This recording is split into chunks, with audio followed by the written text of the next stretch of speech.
So yeah, welcome Daniel, and welcome to anyone tuning in for Capital HQ. It's really a pleasure to have you here. I think what would be great is for you to introduce yourself. Yeah. Sure. Yeah, my name is Daniel Hulme. I guess I have over 25 years of experience in AI research. I started the company 15 years ago. It's been building AI solutions and small companies. We were acquired 2 years ago by WPP, the biggest media marketing company in the world, where I'm the chief AI officer. So I'm the CEO of Satalia still, so essentially WPP's DeepMind. I'm also coordinating AI across 120,000 people across WPP, and I get to do angel investments now into AI startups. All right. So quite the big responsibility there. And I guess, the questions today are meant to be broad because you are one of the biggest experts in AI in the world. So just want to scrap your brain as much as possible. So look, I've broken this down into different topics. The first one is the broader economic and workforce impact of AI. So in terms of recent reports, including from the World Economic Forum, Future of Jobs report, indicate that nearly a quarter of all jobs globally will change in the next 5 years due to technological advancements. How do you foresee these macro trends impacting various sectors, and how should companies prepare for this shift? I think, first of all, it probably takes a little bit longer than what people think. The economic cycles, investment cycles, organizations probably, trying to unlock the money to implement these technologies, getting them right, getting them wrong. It takes longer than probably 5 years. So, but I do think that AI is a new energy resource that we're tapping into, even though it's been around for many years. And that energy resource means that I think sorry, I've got a parrot that sometimes says hello, and that energy resource is going to allow humanity to grow in new, and it is allowing humanity to grow in new and exciting ways. And with growth comes disruption. So I think jobs will be displaced, they will be disrupted. But my guess is that there's going to be more and more opportunities for people to apply themselves, to use these technologies in ways that allow them to contribute more positively to humanity. Right. Yeah. I think you're absolutely right about, I think 5 years we're going to start seeing some changes, but the broader impact will be further down the line. Just ourselves, we've put off actually hiring some marketing because we can now run it through AI, which is pretty, at our little tiny level, we've put off hiring for one job because, yeah, it can do it now, and we just need someone to supervise it. So for us, that was quite interesting. And this was only 4 months after the release of ChatGPT as well. So who knows what's going to happen? But, we've just talked about how it's going to change jobs and perhaps make some redundant, but it's also going to create new jobs, right? So the survey also suggests that AI could be a net job creator in the coming years. So what types of new jobs do you predict will emerge, and how can companies gear their talent development to meet this demand? I guess that's what I mean by growth. By growth, I think that new opportunities will arise for people to be able to contribute in new and exciting ways to humanity. I mean, it's actually hard to predict what new jobs might be created. But I think that what's going to happen over the coming years is a much more flexible, fluid workforce. So people's ability to contribute in more granular, fluid ways, as opposed to being a role, and that's what you do in your job. I can be several different roles, and I can apply myself in multiple ways. So I think that that's also going to provide unlock growth, and again align people interests, aspirations, hope streams with work in a much more effective way. I think that because AI is all these flavors of AI do allow you to innovate. I think that people will come up with new innovations that again will unlock the creative capacity of more and more people. So I can't necessarily predict what those new jobs are, but you can imagine that the cost of being able to create innovations and get them into production is dramatically reducing. And so somebody might realize that there are people, let's say, in old people's homes that are, sitting around potentially not being engaged or excited. And there are people on the flip side that might want to learn skills or languages. And so now somebody could boot up a platform that essentially brings those two types of communities together. So you are able to now create new technologies, new platforms, which gives you work, and you're able to now give work to people that probably found it difficult to access work. So maybe older people can now actually work and impart their experience, their knowledge to people that might want to learn that. Yeah, no, that's very interesting. I think, just on my note, I learned how to code a bit of Python just by asking ChatGPT to put a course together for me. So that was, and so I can see the impact being quite broad. I also love that you have a parrot at home. It's brilliant. I've got a few of them. They might say hello at some point. All right, fantastic. Look, in terms of, we've talked about occupations, the new occupations as well, although we can't predict them. So as workers move into different occupations and maybe they have multiple, as you've mentioned, what advice do you have for professionals seeking to reinvent their careers? I think certainly what we're seeing in WPP, which is a the creatives that are really we're seeing thrive are the ones that are able to ask better questions of the AI. So those creatives that understand art history, photography, understand lighting, aperture, camera angles, they're able to engage with AIs and ask it questions, extract knowledge from those AIs in much more interesting and impactful ways. They can talk about an artist that you or I have never heard of.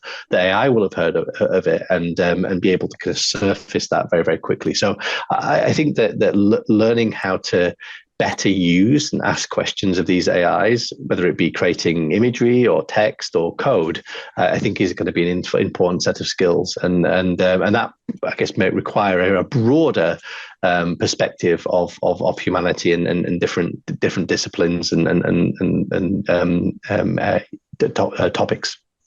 Right, and we've just talked about the individual here, what they can do, but how can employers, companies help best position their workforce to work alongside AI? What should they be doing when looking at augmenting the human instead of replacing the human, perhaps?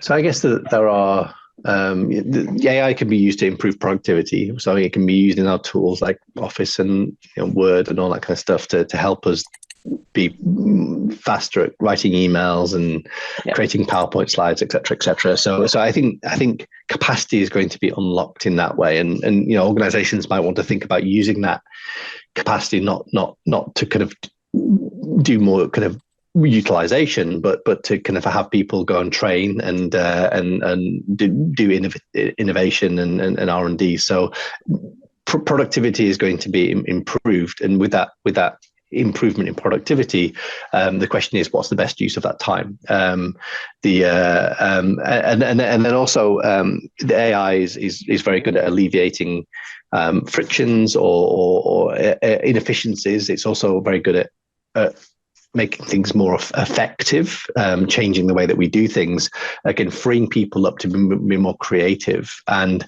so I think that we need to foster our work forces, our processes to utilize the creative capacity of humanity. Just going back to your example of, you didn't need to hire a marketing person because these tools can do some of those marketing tasks. If you kind of expand and give yourself a kind of a thought experiment that marketing stack is completely commoditized. If everybody had access to the ability to content, predict the activation of that content, push that content out across channels, if everybody had access to that technology, the only differentiator is human creativity. A human creativity will become a premium. So I think that organizations need to be thinking about how do we best unlock human creativity. Yeah, and prompt engineering, I guess, it comes into that as well, right? I guess that goes back to the point of how do we better ask questions of the AI, and that's not just about kind of technical ability. It's your knowledge of, again, artists, of aperture and lighting that help you create better content. Yeah, absolutely. One of our designers, I don't even know where she was starting, but she was like, use this Nikon SX1000 with contrast 245, and it produced a brilliant image. But you need to know, and I think that's absolutely right. Now moving on, maybe to, obviously a lot of companies have legacy systems, and the more we move on, today's systems are probably going to become legacy. Given the complexity of integrating AI into those, what strategy do you recommend for companies looking to modernize without necessarily disrupting? I think my worry is over the past several years, I've seen organizations try to build data lakes and then put some sort of analytics layer on top of it and hoping they have AI, or hoping that by extracting better insights from data, it will lead to better decisions. Now, I have a relatively controversial view, which is, for the most part, giving human beings better insights doesn't always lead to better decisions. That's not always true, but humans are good at making certain decisions, but we're not good at making other types of decisions. And I'm a big advocate of solving the kind of decision-making problem, which is what AI is really good at. And so I think that what needs to happen is organizations need to identify what opportunities there are across their supply chain, and then solve those problems over time and build out their data and analytic capabilities. So don't start by building a data lake and putting analytics on top. Find opportunities to apply these technologies that drive real value, but make sure that over time you're building infrastructure that is future proofed. And you just have to go on that journey. So you have to move and migrate your legacy chunk by chunk to this new world. I don't think that migrating it all in one big go and creating a data lake is necessarily the right approach. I think data lakes ultimately the right things to be building, and analytics layers are very, very powerful. But I think you need to make sure you're building towards them in a way that is going to guarantee driving value. Yeah, you've just talked about. Could you actually elaborate on why you believe AI is a great decision-making partner tool? Let me give you an example, some math. So if let's imagine you've got some employees, you've got 5 people that you need to allocate to 5 jobs. Yeah. There are 120 possible ways to allocate 5 people to 5 jobs, 5 times 4 times 3 times 2 times 1. If I've 15 people in my company to allocate to 15 jobs, there are now 1 trillion ways. If I've got 60 people to allocate to 60 jobs, there are now more possible ways than there are atoms in the universe. we have many of these decision-making problems that exist across our organization. Right? Any decision problem that involves more than 7 variables, 7 people in this case, then it becomes intractable for a human being to solve. So you shouldn't be using human beings really to solve those problems. You should be using AI. You should be using optimization, and there are many of these types of problems that exist across many industries that human beings are solving, or they're using algorithms that were invented many, many years ago. That if more modern algorithms or more modern AIs were applied, then you would significantly move the needle. Interesting. In terms of moving to the ethical side of it a bit, and I spoke to one of your friends, Callum, who didn't really like the word ethics when it came to AI. He thought it was something. Anyways, it was just quite an interesting one. But as companies navigate the ethical deployment of AI, what frameworks or guidelines should they follow to ensure they remain on the right side of this evolving conversation? So Callum couldn't convince me that there's no such thing as AI ethics. So I don't know what he said to you, but I think ethics is the study of right and wrong. And the big difference between a human being and an AI is that human beings have intent, AIs don't have intent. And it's intent, it's the intended use of these technologies, the intended way of solving a problem that needs to get scrutinized from an ethics perspective. And there are already well-established ethical frameworks to scrutinize intent.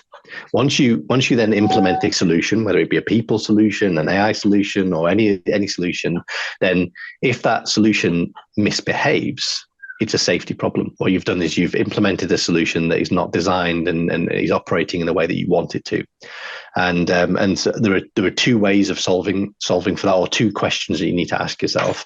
One is, can I make sure that my systems are explainable? If I can make sure that my I can explain how my AIs are making their decisions, then I solve a lot of the problems around AI safety. And AI explainability is a hard problem to solve, but it's something that I've been thinking about for a long time. So making sure that you're building AIs that you can explain how they're making the decision is critical. And then the other question that you need to ask yourself is, if my system goes very well, if it overachieves its goal, what harm can it cause? Most engineers, when they're developing systems, they think about the failure points. What happens when it goes wrong? And we try to then build systems that have constraints for when it goes wrong, that it doesn't cause any harm. That what we need to think about now is, if it overachieves its goal and goes very, very right, can it also cause any harm? And again, that's an engineering problem. It's not an ethical problem. So there's a lot of hoo-ha. There's a lot of people that have rebranded themselves as AI ethicists. As far as I'm concerned, ethics, there's already a well-established set of ethical frameworks. And the two questions you need to ask yourself when developing AI are, is it explainable? And have I engineered it in a way that makes sure that it's going to operate how I want it to operate? Now, broadly, and over the past several years, I've developed a number of frameworks to think about AI. So one framework is how you can identify the right applications of AI to solving problems across your supply chain. I won't bore you with the details, but I believe there are 6 categories or 6 applications of AI that pretty much cover your whole supply chain. And with each one of those different categories, there are different safety questions and security questions. And so there are deploying these AIs into your organization and operating in ways that are correct. So there's micro considerations. There are what are called malicious risks. So making sure that you're mitigating bad actors using these technologies to create pathogens and cybersecurity and misinformation. And that's typically the role of government. And then there are what are called macro risks, which are what are the medium or long-term impact that these technologies might have on society. So could we end up creating a super intelligence, or what impact will it have on jobs, or will it create a post-truth world if we are awash with misinformation? And again, I believe that there are at least 6 macro risks associated with AI. And again, I think that it's both to do with government and industry to address some of those macro risks. Okay. You just mentioned super intelligence there. Could I get your maybe definition of it, and if you think it's going to be a reality, and if so, when? Or not if so, when, but is it in 10 years? Is it in 50 years? Is it in 200 years? Or is it never? When I was doing my PhD 20 years ago, I thought that building general intelligence was 250 years away. And I guess every year that goes by, I shave a decade off. I think my community felt super intelligence wasn't going to happen for another 40, 50 years. We probably think it might not happen in the next 10 or 20 years.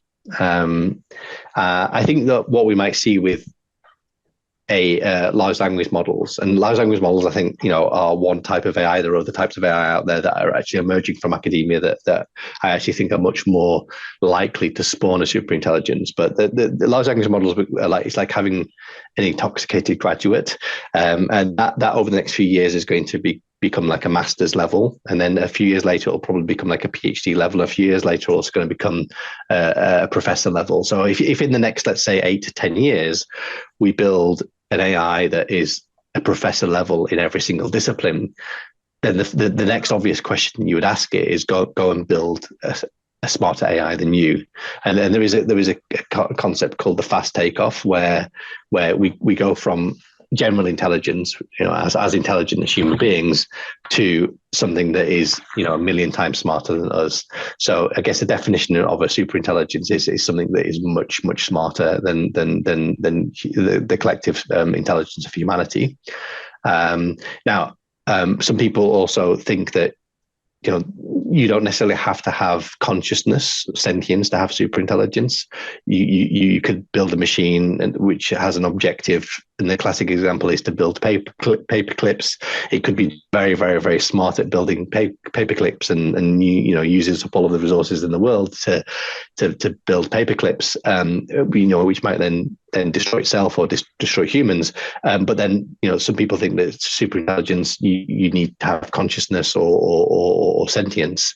And I guess I'm interested in those two flavors of super intelligence, and actually whether one is more beneficial than the other. But I think my feeling is that we might end up creating a super intelligence in the next 10 to 20 years.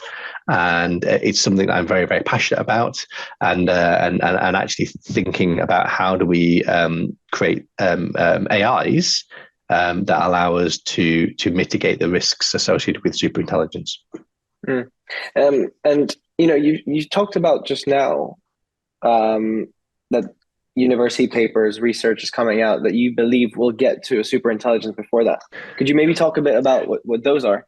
I guess I'm what I was saying is that large language models are a very, very powerful, exciting direction of AI, but they are not necessarily, whilst they're neural networks, they are biologically inspired in some respects. They're not how brains work.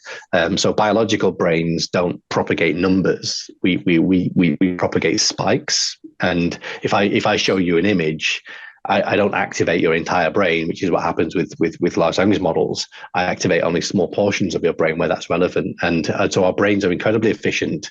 Also, we're very good at dealing with continuity, with spatial and temporal reasoning, and we learn very, very quickly. So it only takes a few examples to show a child, some object before it is able to kind of generalize what that object is. With large language models, it takes many examples for it to know what it is. So there are emerging technologies from academia over the past 10, 20 years. They are called neuromorphic computing, that is more aligned with how biological brains work, and that is to do with spikes or spiking neurons or spiking neural networks. Well, that's too.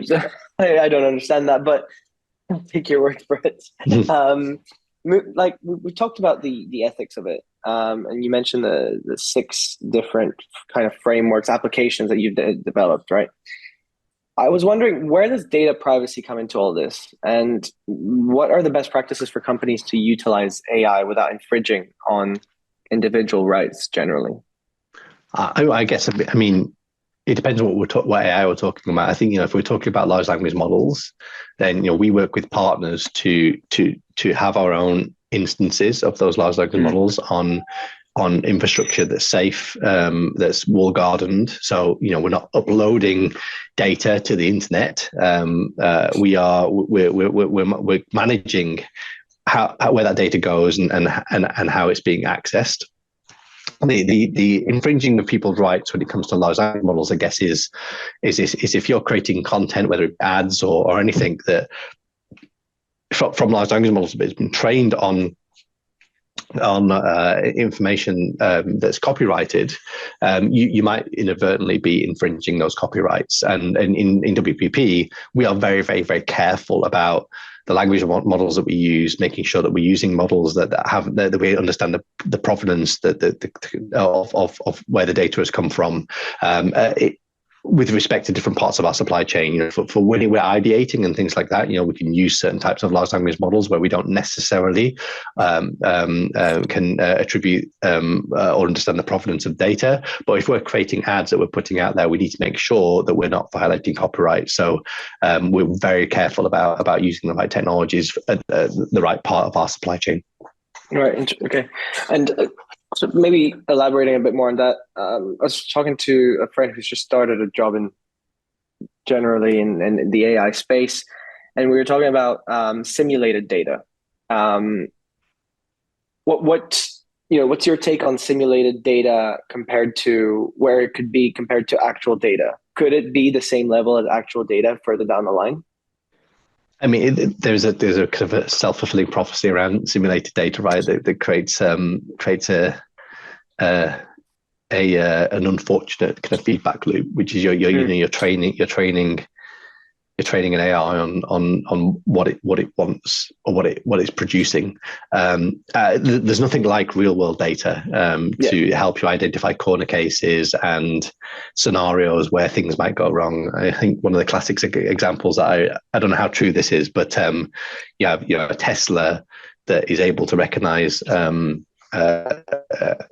stop signs, let's say, and it was sitting behind a van that in the back of the van had a load of stop signs, and so it wouldn't move because it recognized these stop signs. Now you wouldn't have thought creating in your simulated data a scenario where you had a van in front of you with loads of stop signs in the back. So there's always real world examples that will that you won't necessarily thought of. So there's nothing like the real world to really to keep you honest. That said, the simulated data can get you a long way, and can help you build AIs that are very good and very useful. Okay. Great. Now let's move on maybe to more of some of the business applications or just different industries. So first one is decentralization. So AI and decentralization. So in light of interest in decentralization, how do you envision AI influencing the move towards decentralized business models compared to traditional corporate structures? I'm a big fan of decentralization. I think we need to, make sure that you have the right application. Yeah. But I'm also a big fan of how organizations should be decentralized in terms of how they operate. I think creating liquid workforces, decentralized workforces, enable you to be more adaptive to a rapidly changing world. But there is something very important here about the concept of decentralization, or maybe even the open source movement, which somehow is linked to that. Which is I don't believe that necessarily technology is the differentiator. So we all have access now to open source large language models, etc. The differentiator is two things. One is the data, and so going back to this idea of simulated data, you can simulate. Actually, it's real data that will make these AI smarter. That really is your defensible moat. And the second is the talent that you use to use these technologies to create differentiable businesses. So it's data and talent. So what we are going to see more and more of, I think, is organizations realizing that they can't compete. To compete with organizations that have captured a market, that are generating revenues from some technology, the only way to compete with them is to make it open source and make it free. Because what you then do is you take their users, you then are capturing the data, which is valuable to you, and hopefully you're also capturing the talent as well, because you can create a pool of talent that is then innovating that technology because it's open source. So I actually think that we're going to see more and more open source happening, which is a good thing because it makes these technologies more and more abundant as well. If we can make these technologies accessible and free to everybody, it just, in theory, raises humanity to another level. Yeah, it makes you think, doesn't it? And this might just be me not, being very well versed in this, but don't a few companies hold the majority of data? They do, and so how do you compete against them? Is that you stand up an offering that is free to take their users, so that then you're collecting data. If they are sitting on data and they're selling their wares, you're licensing their wares, but if you want to capture their market, then you need to offer something that's different. And what we're seeing is an offering that is something that's free, because people are realizing that it is the data that is ultimately valuable in the future. Interesting. Yeah. I could be sitting here all day trying to think about it. But anyways, in terms of moving back to, that was an outside the box question that I know piques your interest a bit. Coming back to just strategic advantage for companies, right? So how they can leverage AI. Deloitte's insights suggest that a bold enterprise-wide AI strategy is crucial for general transformation. How should companies approach the development of such a comprehensive strategy? And what role does top leadership play in this process? I think really there are three aspects of a business that should be looked at from an AI perspective. One is productivity, and it's bringing AI into the day-to-day tools that we're using, back office processes, all that kind of stuff. The second is looking at your supply chain, the flow of goods and services across your unique organization, and where you're going to buy technologies off the shelf to solve some of those inefficiencies, or you're going to build them yourself, or you're going to you buy from a partner. That is the battleground actually for most organizations, is where they should be applying AI and building their own proprietary solutions that will differentiate them from their competitors. Right. So that and then the which is essentially your digital transformation. And then your third part is if you're fortunate enough, like we are in WPP, the CEO said, go away and figure out how does AI completely disrupt it. So you've got productivity, which is commodity, will be a commodity because everybody will have access to these new AIs that are embedded in our tools. The second layer is your digital transformation and making the right bets around how it will differentiate your business and what you should defend and what you should let go of. And then the third is how is this going to completely disrupt our entire organization and industry. Right, and I think this follows on in terms of a report by TechCrunch emphasizes the importance of hyper personalization in AI applications with regards to enhancing customer experience from a company. So how can companies align their initiatives, AI initiatives, with broader business strategies to personalize their customer experience? Well, I think ultimately, most organizations have a load of inefficiencies, loads of opportunities to improve effectiveness. And it's not an intractable problem to sit down and work with different stakeholders to kind of list all of those inefficiencies.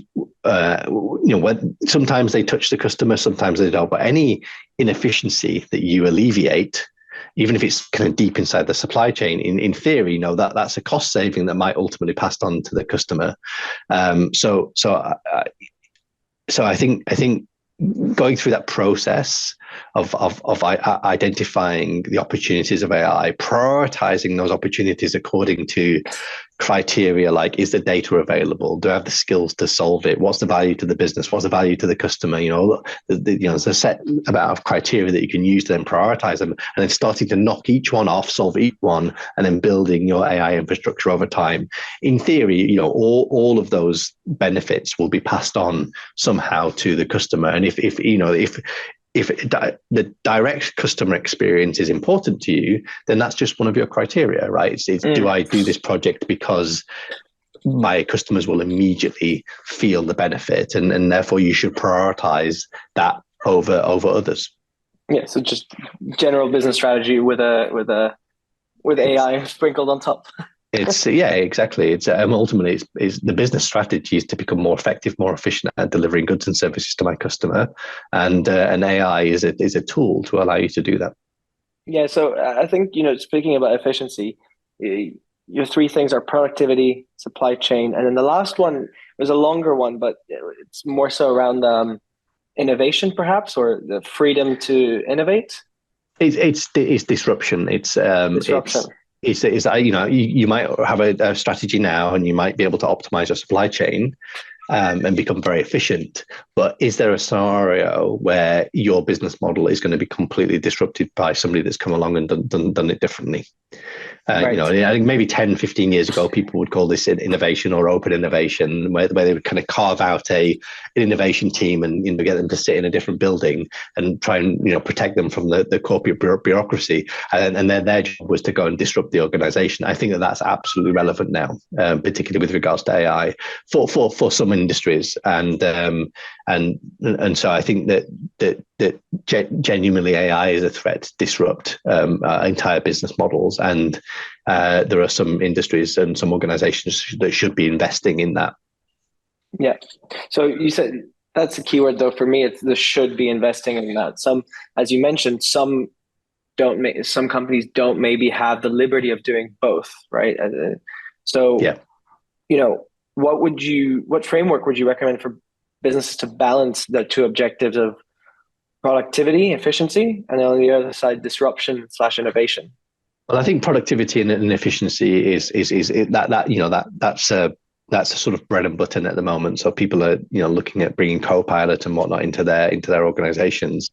When it comes to looking across their supply chain, there will be opportunities there to build differentiated solutions, and it might be some of those differentiated solutions could become their own businesses. So if you go and solve a problem, and that's what Satali has been doing for many years for organizations, disrupting supply chains, and where they've solved a problem that is differentiated in the market. The question is, well, should you productize that or platformize it, and then it become its own company that will then generate its own revenues and maybe even grow into something that disrupts your industry. So, for example, one of our clients, one of my favorite clients, is DFS. It's a sofa manufacturing company here, a furniture company here in the UK. And over the past 10 years, we've been going on a journey of solving problems across their entire supply chain. Now, DFS have created a separate company called the Sofa Delivery Company that they have platformized that capability that is now delivering sofas beyond DFS, and I think that organizations should probably start with looking across their supply chain, what really matters to them, where they should really genuinely be differentiating themselves, and then that might be an opportunity for disruption. Okay.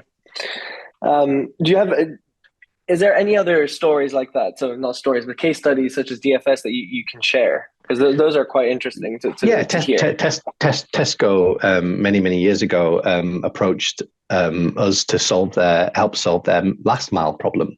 Tesco had an incumbent solution. They know that solution wouldn't be able to scale in the way that Tesco wanted to scale, and they actually knew that they needed to build something themselves that they had control over. Last mile delivery for them is an incredibly important and differentiated part of their business. It touches the customer, both on their website and also, the delivery experience, and they wanted to have control over it. So we helped build their last mile delivery solution using the latest and greatest AI technologies that they've internalized inside Tesco and have continued to innovate that technology.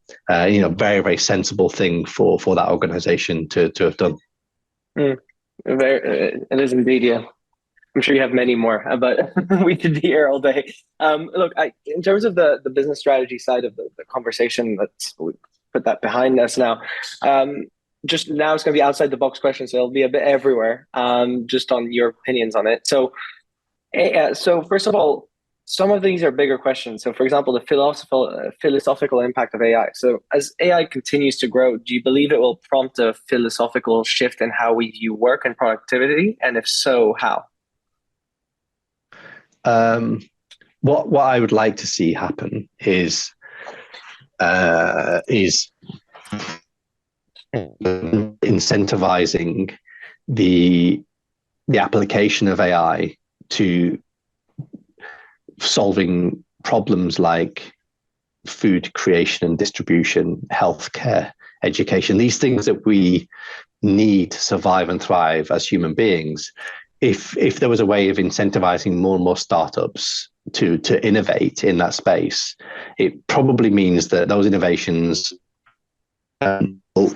will use AI to make them more. So if we can bring the cost, if we can make it more efficient and effective to create and disseminate food, healthcare, education, transport, etc., we can bring the cost of those goods down to almost zero.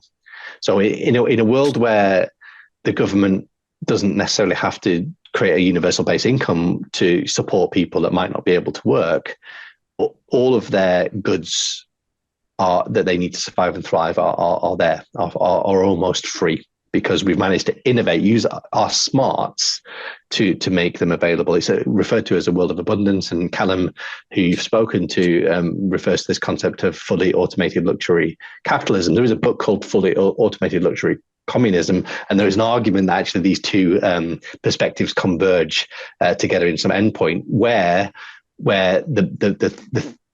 we have a society, a world of abundance, and And so that's what I would like to see happen. And when Cal, I spoke to Callum about the fully automated luxury capitalism, I think one of the things he mentioned is that most people will not be needing to work further down the line. Do you see it like that? As in, like, people will be, the creators will be free to be more creative, and other people will be free to enjoy different leisures, services, and stuff like that, but they won't necessarily need to work. What's your take on this? I don't know what the world looks like beyond 10 years. I think that we're going to see a Cambrian explosion of innovations, new opportunities for people to find and do work, paid work over the next 10 years. I think beyond 10 years, it's hard to predict. I guess there's one camp, which is we should be freeing people up from paid work, enabling them to live in a world of abundance. And people often say to me, Daniel, what would I do if I didn't have to work, right? What work defines who I am as a human being?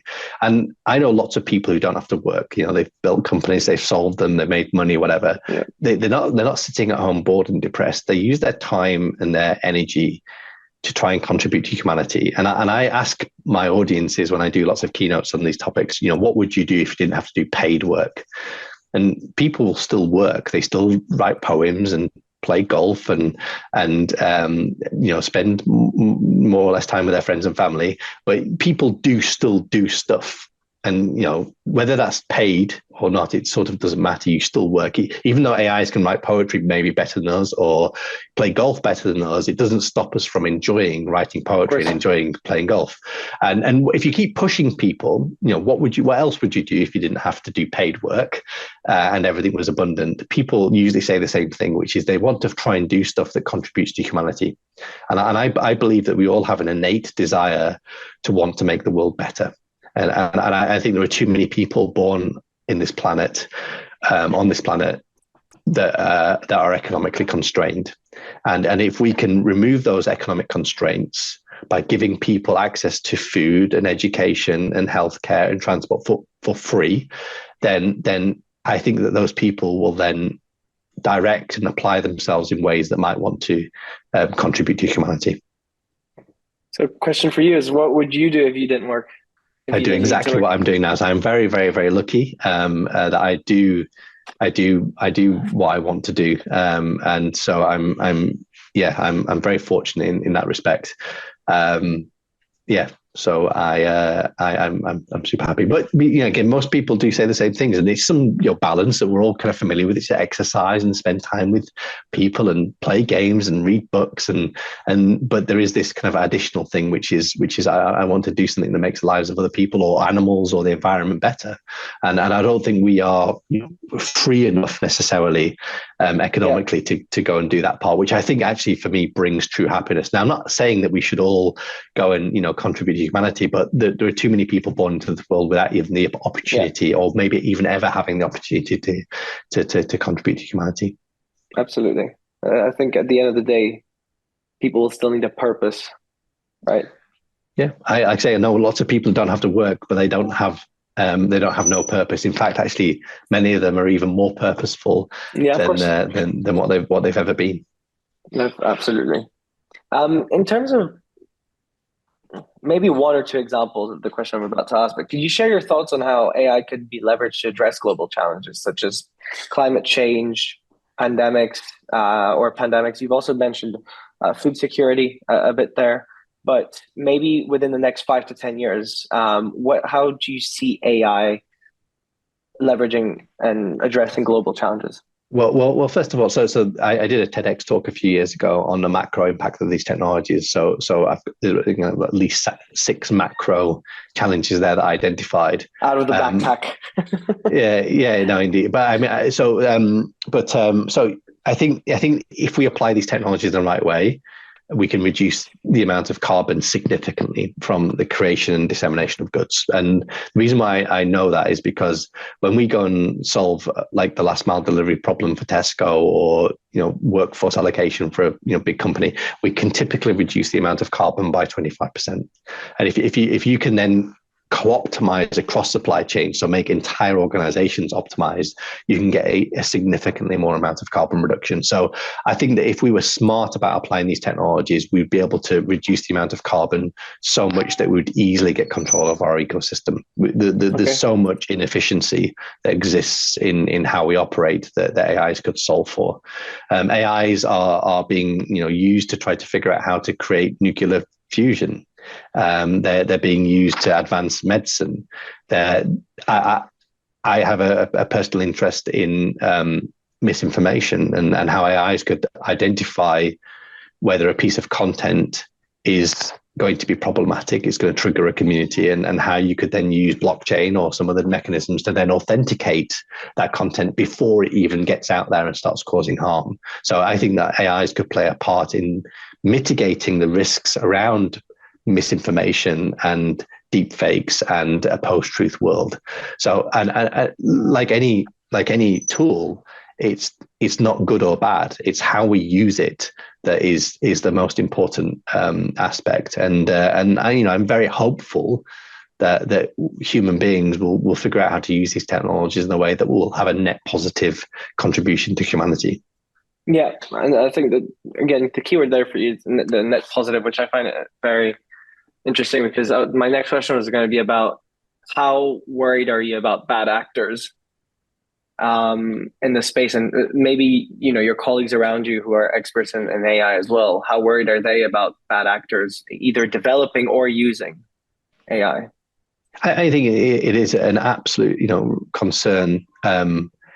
You have to ask yourself, why do people do bad things? Maybe they are broken in some way, psychologically damaged, or maybe they do bad things because they need to feed their family, and that's the only way to survive. Or maybe they do bad things because people have control over them and they can determine their economic constraints. Well, if you can free people up so they don't have to worry about getting money to feed their family, or if you can free people up where you don't have power over, where somebody doesn't have every power or economic power over them, then my guess is that those people will do good things. And it's probably more around the people that are psychologically damaged that we need to be mitigating risks around. Great. Look, one last question, which I ask everyone. What's your single biggest advice you would give for a company navigating the next 5 years with AI? Have a purpose. Have a really strong purpose. It's your purpose that will attract customers. It's going to attract talent, and try to make sure that the decisions that you're making, that you're bringing these technologies in pragmatically and not just kind of getting seduced by the hype, but try to align those decisions with your purpose. And I actually believe it's the collective purpose of enterprise that will make the world amazing for all of us. If you think about the purpose of the brands that you consume from, if AI can help you accelerate towards and achieve that purpose, it's the collective purpose that will make a world of abundance. Yeah, and then it will be translated into allowing people to have purpose to do different things. It's a glorious, virtuous, positive cycle. Best virtuous circle we can get to. Look, Daniel, it's been an absolute pleasure. Thank you very much for joining us today. Pleasure. Thank you.